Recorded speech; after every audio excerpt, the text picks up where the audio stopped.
Bem-vindos a mais um programa Saudações. Eu sou Érica Fernanda, apresentadora dessa jornada, feita com muito carinho para você.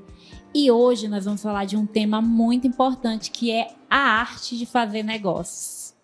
E para falar sobre isso, eu convidei a Daiane, que é contadora, empresária e mentora de gestão estratégica. Ela já é empreendedora há 10 anos e hoje lidera 3 empresas em nichos diferentes: contabilidade, consultoria empresarial e estética.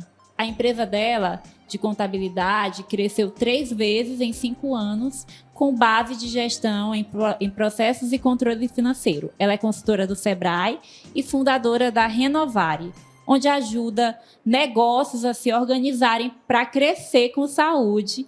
E ela é coautora deste livro, A Arte de Fazer Negócios. Daiane, seja muito bem-vinda. Obrigada por aceitar o meu convite. Obrigada, imagina, é um prazer estar aqui. Obrigada a você pelo convite. Eu quero começar te perguntando o que te inspirou a escrever esse livro, A Arte de Fazer Negócios, que eu já dei uma olhada aqui. É um livro que está muito bem escrito, muito bonito, muito bem organizado. O que te inspirou a fazer esse livro? Então, esse livro foi um convite que eu recebi, da editora Chave Mestra, que é uma editora de São Paulo, onde foram selecionados alguns autores do Brasil. Aqui no Maranhão sou somente eu que escrevi. Eu tive a oportunidade de escrever um capítulo. Acho que é um assunto que me chamou muita atenção, porque faz muito sentido com o que eu prego, o que eu prezo no dia a dia, que eu já venho trabalhando há 10 anos. E o que me inspirou e me motivou a escrever o meu capítulo foi basicamente contar um pouco da minha trajetória. Então, eu trouxe para cá um pouco de tudo que eu fiz, que deu certo nas minhas empresas, o que eu aplico no meu dia a dia. Tem a tua experiência aqui. O que mais que as pessoas podem encontrar no teu livro? Então, tem casos reais, exemplos práticos vividos das minhas empresas. E também, meu capítulo ele foca muito sobre processos, sobre gestão de processos, onde, para mim, é o princípio básico do sucesso de uma empresa, de uma organização. Então, empresa sem processo, ela dificilmente vai conseguir desenvolver e escalar. Basicamente, muita gente não sabe fazer isso. Não, muita gente não faz isso, e isso é um fator determinante para entender se essa empresa vai permanecer no mercado ou não, porque hoje em dia a concorrência é gigantesca. Então a gente precisa estruturar essa empresa cada vez mais e melhor para que ela se mantenha nesse mercado competitivo. Então tem muitas dicas práticas aqui no livro de como fazer isso. Maravilha, de gerenciamento, estratégia, tudo isso vai encontrar nesse livro. Tem capítulos sobre marketing, tem capítulos sobre redes sociais, tem capítulos dos mais diversos assuntos, mas todos focados nessa área de arte de fazer negócios, Isso tudo é para expandir o campo mental dessa pessoa. Tem muito conteúdo aqui também que vai motivar, que vai transformar ali a mentalidade da pessoa para que ela se torne um verdadeiro empreendedor. Com certeza. Acho que quando a gente pode buscar mentores ali, pessoas que já trilharam aquela jornada, fica muito mais fácil o caminho. Então, hoje, basicamente, o que eu tento fazer é isso, trazer um pouco da minha trajetória, nesses meus 10 anos aí como empresária, todos os erros e acertos que eu tive, para facilitar a jornada de outros empresários. Porque empreender já é um caminho muito solitário, Então, se a gente puder pegar alguns macetes, alguns atalhos, acredito que já melhora muito a vida do empreendedor.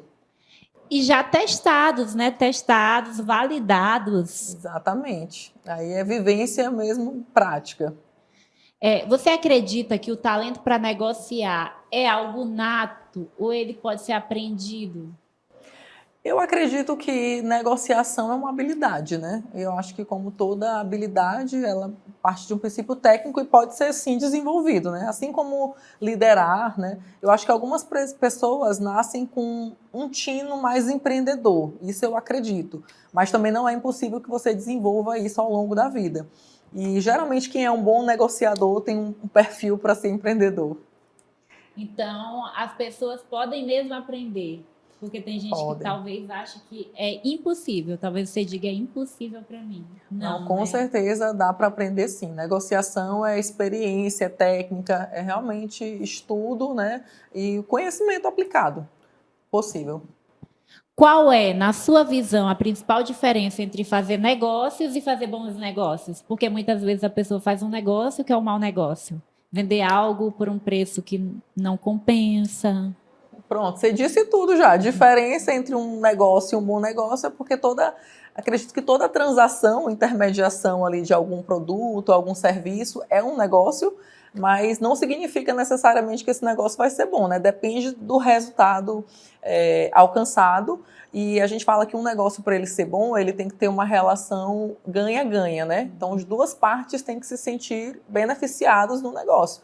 Eu não vou trocar um Fusca por uma limusine. Vai ser um negócio bom, de repente, para quem tinha o Fusca, né? E ganhou uma limusine. E também não vai vender a limusine por um preço de um Fusca. De um Fusca. Então, tem que ser benéfico para as duas partes. Os dois lados têm que sair beneficiados. Aí sim a gente considera que foi feito um bom negócio. Quais os erros mais comuns as pessoas cometem ao tentar fechar negócio? Qual o erro mais comum na hora de fechar o negócio? Eu acho que exatamente esse ponto da negociação, né? Da pessoa não estar preparado para a negociação, não ter ali o que a gente chama de algumas cartas na manga, né? Tipo, já trabalhar essas objeções antes. Então, o que faria essa pessoa deixar de comprar de mim? Então, é analisar o mercado, estudar o seu concorrente, saber o que os outros, né, concorrentes dele estão oferecendo, para tentar aí ter uma vantagem competitiva. Então, acho que esse despreparo na negociação, porque realmente a negociação, como eu falei, é uma técnica, você precisa se preparar, você precisa estudar ali o que é o seu produto ou o seu serviço, para você conseguir ter êxito, né? Conseguir vendê-lo bem. Então, acho que o que falta realmente é o preparo. Na hora de negociar esses produtos ou serviços, a pessoa vai muito desinformado até do que vende, sem segurança, sem passar uma credibilidade, uma segurança do que ele está oferecendo. Que aquilo vai ser benéfico e vai ajudar a resolver alguma dor daquela pessoa que está interessada. Muitos fatores podem atrapalhar, né? A baixa estima, uma pessoa que não sabe dizer não. Sim. E também dificuldades financeiras. A pessoa acaba vendendo uma coisa por um preço. Isso é um ponto realmente que precisa ser trabalhado, essa parte da negociação. Um dos pontos é exatamente esse, primeiro você precisa acreditar no que você está vendendo, senão você não vai conseguir ter autoestima para sucesso, vender. Exatamente. Então, se você trabalhar esses pontos, né, internamente, primeiro de alto valor, né, de percepção de valor, você tem que entender que aquilo que você está oferecendo vale o preço que você está dizendo para o seu cliente. Precisa acreditar nisso, né? E aí sim, você acreditando que aquilo é justo o preço que você está cobrando e que aquele produto realmente vai fazer uma diferença para quem está comprando, com certeza já é meio caminho andado ali na negociação. E se você vê que a pessoa não está pagando o suficiente, saber dizer não. Saber dizer não. Nem sempre o melhor negócio é aquele que terminou com a venda. Às vezes é mais vantajoso você não ter alguns tipos de clientes, né? Alguns clientes a gente precisa colocar numa caixinha a parte ali e deixar para depois, deixar guardado. Como a tecnologia e a inteligência artificial estão mudando a forma de negociar hoje em dia, tem impactado muito? Olha, eu acho que a tecnologia está acelerando muito as coisas, né? E está fazendo com que as empresas sejam obrigadas a mudar, né? As empresas estão precisando se reinventar de formas mais rápidas. E aí eu acho que tem ajudado muito, principalmente nessa parte de processo comercial. Então, hoje as inteligências artificiais conseguem fazer muito bem um pré-atendimento, né? Então, isso está substituindo algumas cadeias. Então, né? Esses empreendedores eles precisam mesmo se atualizar para não ficar obsoleto. Com toda certeza, né? Porque hoje a gente tem IA respondendo um cliente, às vezes, melhor do que o vendedor que você tem ali no seu atendimento, na sua linha de frente. Então, sim, usar essas tecnologias como um benefício para a sua operação, para a sua atividade, né? Claro que eu não acredito que a tecnologia vá substituir realmente todas as etapas da empresa, mas essa parte mais operacional, esses primeiros contatos, é possível e hoje já acontece, inclusive, já está sendo substituído, né? Muitas etapas de prospecção, principalmente de novos clientes, por uso de tecnologia. Então, é necessário até esses empresários, empreendedores estarem capacitando os seus funcionários a utilizarem, né, a fazerem mão desse recurso. Com certeza. Para o crescimento da empresa. Com certeza. A tecnologia, gente, está aí ao nosso favor, né? Para a gente usar ao nosso favor. A gente precisa entender qual etapa da nossa empresa, né? Do nosso negócio como um todo, a gente consegue aplicar tecnologia. Porque o que a gente conseguir otimizar de processos, né? Pessoas, atendimentos, isso a gente vai ganhar eficiência operacional, né? Consequentemente, a gente vai trazer mais lucro, né? Que é o que todo empreendedor quer no final das contas, o resultado. E, de repente, até facilitar ali para o seu funcionário, né? Que talvez estivesse ali muito pesado e ele pode contar com esses recursos. Exatamente. Eu acho que a tecnologia, principalmente como você citou as inteligências artificiais, eu acho que elas estão aí para ajudar a gente nesses trabalhos repetitivos, né? Trabalhos mais operacionais, mais pontuais. Então, envio automatizado de mensagens, né? Responder de forma mais rápida, instantânea, ali, uma primeira dúvida. Então, você consegue treinar uma inteligência artificial para que ela responda um cliente, um paciente, como se fosse você, com o seu conhecimento, com a sua base de roteiro, né? Então, é importante entender até onde eu posso usar esse recurso para beneficiar a minha empresa, né? Daiane, o network ainda é o coração dos negócios? Como cultivá-lo de forma saudável? Olha, eu acredito que o networking me abriu muitas portas, né? Eu participo de grupos de associativismo desde 2016, então quase toda a minha jornada empreendedora eu estive presente, né, em grupos de empresários. Eu acho que facilita muito esse contato com outras pessoas da área e além de te abrir realmente oportunidades, né? Como é o caso, até recentemente eu estive participando do G20 na África do Sul com um grupo de empresários aqui do Brasil. Então nós fomos um grupo de 9 empresários aqui do Maranhão, fomos numa comitiva do Brasil, através desse grupo que a gente participa. Então a gente teve a oportunidade de fazer um networking a nível global. Então, tivemos reuniões bilaterais com China, México, Índia, e são oportunidades que a gente tem até de internacionalizar as nossas empresas, fazendo parte de grupos, coisas que eu, Daiane, sozinha, quanto empresária, talvez não conseguisse acessar. Né? Seria muito mais difícil chegar nesses lugares. E é uma experiência incrível e de troca, né? Olha só como esse network ele é importante, porque nós precisamos disso, né? Nos conectar. Network é conexão com outras pessoas, aprender, não é isso? Exatamente. E networking é exatamente isso que você falou, muito importante. É essa troca, né? Essa troca não necessariamente significa que eu vendo para você, você vende para mim. Às vezes a gente vai montar um produto juntas, às vezes a gente vai criar uma sociedade, às vezes o que eu estou precisando você vende, então às vezes a gente vira cliente um do outro e aí você acaba me indicando um cliente seu. Então networking é essa troca. Ou simplesmente sentar, falar uma dor minha com você quanto empresária, e você já ter vivido, passado por isso e compartilhar comigo a sua experiência, que já vai fazer com que eu volte para aquele caminho de ter um mentor, de seguir um caminho, né, de resolver aquela minha dor de forma muito mais fácil, mais rápida do que se eu estivesse sozinho. Daiane, qual é o papel da etiqueta empresarial para o sucesso nos negócios?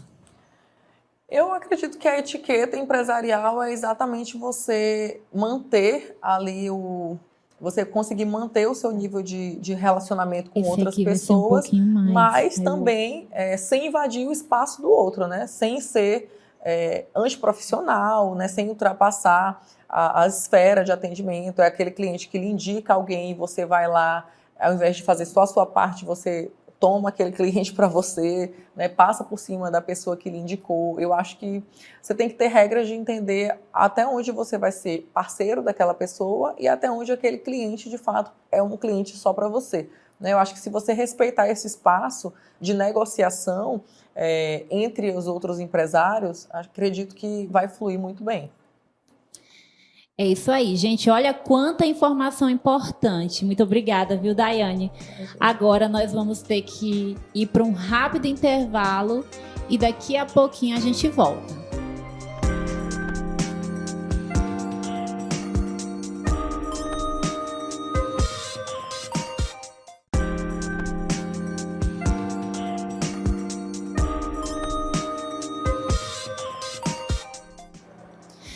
Voltamos, e para quem ainda não conhece o programa Saudações, deixa eu te contar. Aqui nós buscamos levar informação de qualidade que acrescente na sua vida. Se você ainda não segue o programa Saudações, siga-nos, incentive o nosso programa. E agora eu convidei Karina Lobo, ela que é biomédica, esteta e tricologista, mentora de profissionais da estética e empresária do ramo da estética. E ela vai falar sobre tudo que envolve o nosso cabelo, nosso couro cabeludo, enfim. Karina, seja muito bem-vinda. Ai, obrigada, Érica. Quero te agradecer por aceitar o convite de estar aqui no programa Saudações. Tenho certeza que vamos aprender muito sobre esse tema com você, que já tem tanta experiência. Para quem ainda não conhece, o que é a tricologia e a importância dentro da estética? O que é tricologia? Bom, tricologia é uma ciência que estuda problemas capilares, né? A gente estuda tudo sobre fios, sobre o cabelo, né? Couro cabeludo, problemas, doenças, o que pode estar afetando os fios e a saúde que implica no crescimento do paciente. São muitos os problemas, né, que podem ser encontrados. Queda de cabelo geralmente está ligado ao quê? Sim, uma coisa muito interessante, Érica, que eu sempre falo no consultório, é que queda, normalmente, na maioria dos casos, é considerado um sintoma.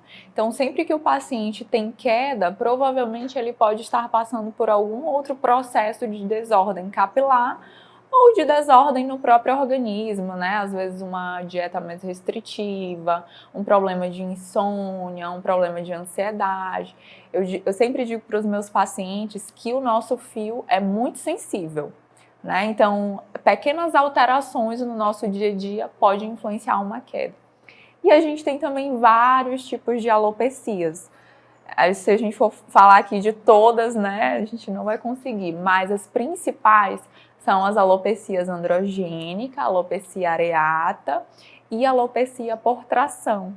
A alopecia androgênica, inclusive, é a famosa calvície que todo mundo conhece. Essa androgênica, ela está ligada ao uso de esteroides, anabolizantes ou não?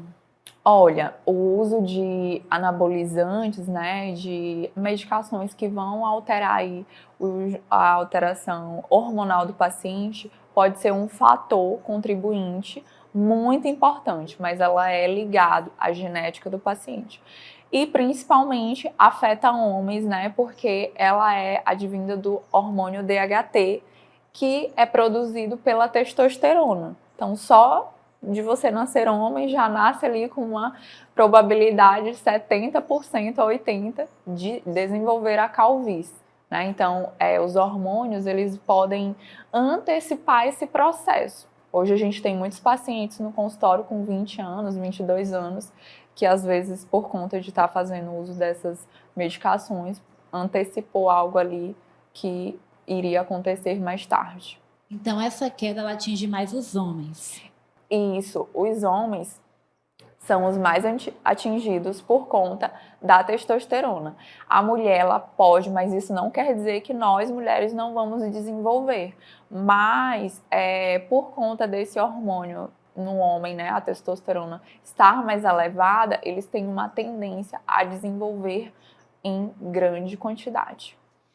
E o homem cujo pai, ele tem calvície, o filho necessariamente vai herdar essa calvície? É uma herança genética? Sim, mas os sintomas podem ser diferentes. Então, a gente tem homens Pode postergar também esse momento? Podemos com os tratamentos que a gente tem hoje, né? Mas, por exemplo, nessa sua primeira pergunta relacionado ao pai. Um exemplo clássico que pode acontecer. O pai desenvolve calvície com seus 50 anos. E aí os sinais claros é o quê? Essas entradas que começam a surgir, a região de coroa e a região central a gente começa a notar falhas. O filho pode ser que ele tenha assim esses genes da calvície e que ele vá desenvolver isso, mas não necessariamente da mesma forma, com os mesmos sinais é na região de couro cabeludo. Então, ele pode começar só com um afinamento, uma queda mais discreta, né? Então, os sintomas não são iguais. Quais são hoje as principais queixas capilares que levam o público a buscar ajuda? Olha, quando eu comecei a trabalhar na área da estética, eu via que as mulheres sempre buscavam tratamentos, né? Mas quando eu comecei a trabalhar com a tricologia, eu vi que os homens, tipo assim, hoje 95% dos meus pacientes capilares são homens. Então, assim, os homens, eles vão ser afetados em maior parte. As mulheres, quando elas estão passando por essa dificuldade, elas têm que também buscar ajuda, não é? Porque pode se agravar esse problema? Pode sim. Um sinal muito clássico para nós mulheres observarmos é essa risca do meio. Normalmente, quando a gente parte o cabelo ao meio, na linha central, e a gente observa que ela tem um alargamento, né? Que ela começa a ter ali uma difusão maior, é um sinal já de alopecia. Como nós temos a tendência a ter fios mais compridos, né? Temos mais produção de fios, a gente pode demorar um pouquinho mais para notar essas falhas. Mas, olha, isso que abala tanto, né? Porque o cabelo é tudo. É a aqui identidade, mulher, né? A identidade da mulher. Pode ser tratado, né? E resolvido. Quais as chances de cura? Olha, depende do estágio que o paciente está e tanto para homens ou para mulheres? Sim, tanto para homens quanto para mulheres, depende do momento em que ele buscou ajuda, né? Então, até mulheres pode ser irreversível? Ou não? Pode ser irreversível? Pode sim, até mulheres. Por exemplo, mulheres que fazem uso de tranças, às vezes usam as tranças por muito tempo, né? Omega hair, e às vezes começam a perder regiões e aí não busca logo tratamento, pode ser um caso já cirúrgico. Mas o tratamento em todas as etapas, tanto pré-cirúrgico quanto pós-implante, né, é necessário. Porque mesmo que a gente não consiga recuperar 100% dos fios, a gente consegue, em alguns casos, manter pelo menos uma pelugem ali por cima. Então, tem que se ater aos sinais, né? Tratar logo no início, não ficar postergando. E também quando perceber que algo está sendo um fator que causa, como por exemplo, a trança está causando, então realmente abrir mão disso, né? Érica, é bem delicado, né? Tem pacientes que às vezes não querem abrir mão, né? Porque às vezes já estão com outros problemas. É o ideal, mas no consultório a gente sempre busca tratar de uma forma que seja confortável para pacientes. Então, por exemplo, eu já iniciei tratamentos com pacientes que não retiraram logo as tranças, mas em algum momento a gente tem que conversar para que seja retirado, né? E os tratamentos hoje, assim, a gente consegue, mesmo em níveis avançados, intermediários, eu até trouxe alguns resultados, a gente consegue recuperar os fios, olha só, a gente consegue recuperar os fios com os tratamentos não cirúrgicos, que é uma coisa que há anos atrás muitos pacientes só poderiam recorrer a implante, a cirurgia. Esse caso aqui, por exemplo, é um paciente que tem alopecia areata, né? Ele passou por um processo de perda de um ente querido, problemas, né, no contexto pessoal, né, que isso gerou problemas emocionais, e ele fez um tratamento de 3 meses com aplicações locais, laser, e ele conseguiu obter um bom resultado. Um ótimo resultado. Esse depois aqui, ele ainda estava em tratamento, então a gente conseguiu preencher toda a região. Então, dá para conseguir um ótimo resultado de fato. Dá para conseguir sem cirurgia. Olha, esse outro caso aqui é um caso de calvície, onde é um paciente que já era 50 a mais, então isso às vezes pode ser um fator que atrapalha, mas no caso dele não atrapalhou, porque ele fez o tratamento certinho e conseguiu obter um bom resultado. Então a gente tem que se atentar aos sinais. Hoje, quando falamos em tratamentos capilares, quais principais tratamentos temos na medicina estética? Olha, os principais tratamentos que a gente tem hoje para controle de queda, de calvície, controle de problemas capilares no gerais, né, dermatite, psoríase, A gente tem a mesoterapia, que são os injetáveis, e aí a gente faz aplicações de ativos específicos de acordo com o que o paciente tem, né? Então, esses ativos a gente pode ser personalizado. Microagulhamento, tecnologias como laser, a gente tem agora também o PDRN, que é já da medicina regenerativa, com DNA de salmão, que também deixa aquele folículo ativo. Então, já tem muita tecnologia. A gente já tem muitas opções aí de tratamento. Os pacientes que têm as alopecias, areata e androgênica, que é a famosa calvície, é interessante entenderem que são tratamentos que eles fazem, que eles conseguem recuperar os fios e que é importante eles sempre fazerem uma manutenção. Tem que ter a manutenção, porque já existe o fator genético. Exatamente. Quais sinais de alerta para indivíduos que podem estar com possíveis alopécias ou problemas capilares? Esses são bem clássicos. Os principais são entradas, né? Os pacientes que possuem entradas. Para mulheres, a risca do meio. Então, se você partiu o seu cabelo e observou que essa linha não está mais tão fechadinha, já está mais alargada, é um sinal importante. Homens e mulheres que estão notando o afinamento, né? Aquela sensação de meu cabelo não está caindo, mas cada dia que passa parece que eu tenho um volume menor, menos cabelo.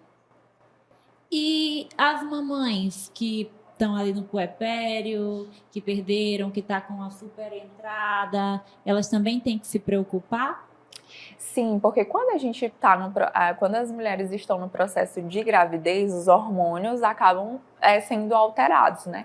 E aí, no puerpério, esses hormônios tendem a ir regularizando. Então, muitas mulheres passam por esse processo de queda, e isso é algo que a gente tem que ter bastante atenção, porque pode desenvolver ansiedade, a mulher fica muito preocupada, mas com o tratamento, a gente consegue resolver, e tratamentos que protejam essa fase, né? Para o bebê também, de amamentação. Então, já temos esses tratamentos que a mulher pode fazer mesmo amamentando.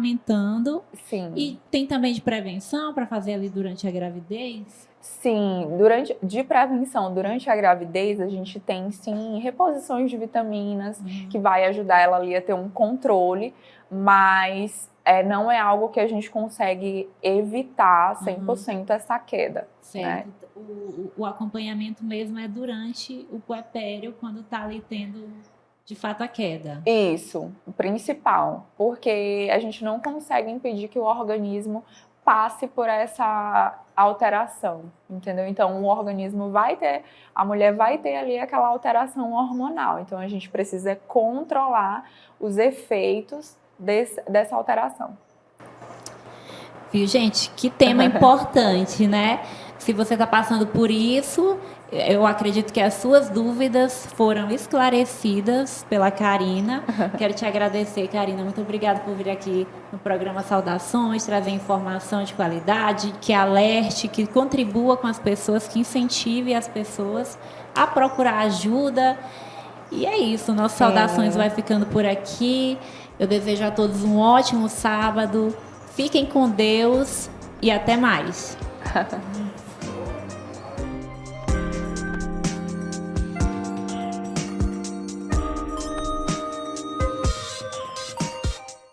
Cuidar de nossos idosos é preservar a nossa história. Asilo de Mendicidade. São 105 anos ofertando acolhimento digno de forma totalmente voluntária. Aqui contamos com cuidadores, terapeutas, psicólogos, central administrativa e um call center para recebimento de doações. Faça parte dessa história. Faça também a sua doação.